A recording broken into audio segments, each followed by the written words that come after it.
Okay, तो I hope सबको आपको समझ आ गया होगा कि हमारी बॉडी को जर्क क्यों फील होता है जब हम किसी डोर हैंडल को टच करते हैं। ये अब सबको क्लियर हो गया। इसका एक ही रीजन है, because of the development of static charge on your body, static charge की डेवलपमेंट की वजह से। ओके, तो इससे रिलेटेड अब हम आपने पहले इंट्रोडक्शन की थी, ठीक है। अच्छा, अभी मैं सभी को बता देती हूँ कि आप प्लीज, या तो जो मैं अभी लिखवा रही हूँ ये मैं सारा कुछ आपको अपनी लैंग्वेज में लिखवाऊंगी, या तो आप इसका स्क्रीनशॉट ले लो या फिर आप नोटबुक पे नोट कर लो। और मैं आपको एक सलाह देती हूँ कि जैसे आप कुछ भी करते हो ना, एक बार कंसेप्ट को समझो, उसकी रीजनिंग को समझो and try to write down in your own language. जब आप किसी चीज को समझ कर उसको अपनी लैंग्वेज पे करते हो ना, तो वो चीज आप कभी भूलते नहीं हो, ठीक है। और मैं आपको ये गारंटी देती हूँ, अगर आपने मेरी ये फिजिक्स क्लासेस अटेंड कर ली ना, डेफिनेटली +1 के स्टूडेंट्स भी और +2 के स्टूडेंट्स भी डेफिनेटली वो फिजिक्स में 90 से अबव मार्क्स लेने वाले हैं। बट बात ये है कि उसको अच्छे से समझो। जो नहीं समझ आता वो आप मुझे मैसेज कर सकते हो, I will definitely give you reply for this, ठीक है। ओके, सो ये रीजनिंग टाइप क्वेश्चन बनता है। आप इसका एक बार स्क्रीनशॉट ले लो, एक बार मैं रीड आउट करके बता देती हूँ।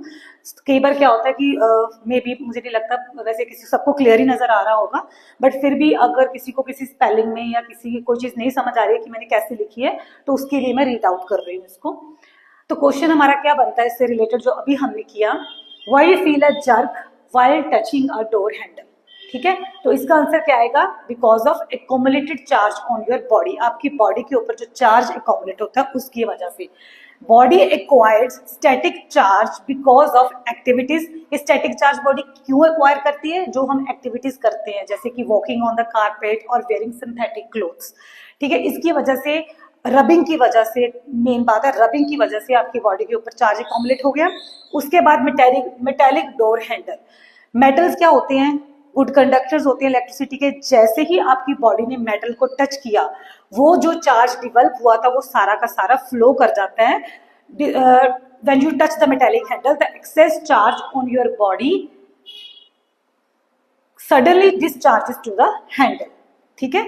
उसके बाद क्या करता है, जब ये चार्ज मेटालिक हैंडल में जाता है, मेटालिक हैंडल कंडक्टर है, तो उसमें जो इलेक्ट्रॉन्स फ्लो करते हैं, जो चार्ज गया वो फ्लो करता है, तो इलेक्ट्रॉन्स का फ्लो क्या करता है, करंट देता है, तो इलेक्ट्रिक शॉक सेंसेशन आपको फील होती है। सो ये जो स्टैटिक डिस्चार्ज हुआ because of rapid flow of electrons cause current and you feel jerk. I hope आप सभी को समझ आ गया। It is very easy.